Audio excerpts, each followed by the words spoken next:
रामकृष्ण हरी. मी अनंत महाराज कांडके, अर्थातच अनंत महाराज कांडके या यूट्यूब चॅनलमध्ये तुमच्या सर्वांचं सहर्ष स्वागत.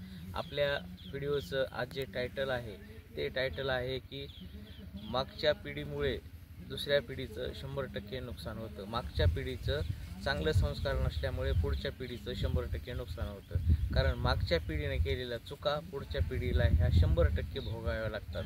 कारण दूरदृष्टी जर पाहिलं आपण तर मागची जी परिस्थिती असते, आपली मागची जी पिढी असते ती वागत असताना, एखाद्या समाजामध्ये वावरत असताना ही वेगळ्या पद्धतीनं वागलेली असते आणि त्याचा फायदा हा समाज घेत असतो. आणि ती बरबाद झाल्यामुळं समोर जी पिढी घडीत होत, आपण नवीन पिढी घडीत होत, तिसरी चौथी पिढी ज्यावेळेस आपण लहानापासून मोठं तिला करायचं असते त्यावेळेस त्या पिढीला 100% संघर्ष हा करावा लागतो. मग याच्यामध्ये चूक नेमकी कोणाची म्हणायचं? मग पूर्वजाची चूक का, चालू चूक का, नंतरची चूक?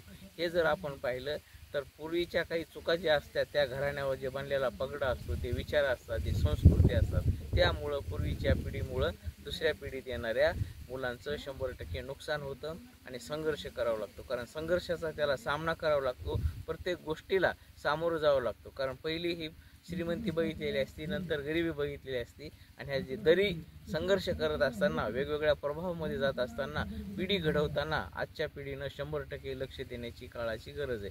कारण की आपली पिढी जर पुढची चांगली घडवायची असेल, चांगले संस्कार घडवायचे असेल, तर चांगला अभ्यास करायचा असेल, सगळ्या गोष्टी आपल्या कशी साधन संस्कृती असणं ही अत्यंत काळाची गरज आहे. म्हणून पिढी घडवत असताना प्रत्येक पालकांनी, सर्वांनी समाजामध्ये लक्ष देणे हे अत्यंत गरजेचं आहे. सर्वांना रामकृष्ण हरी.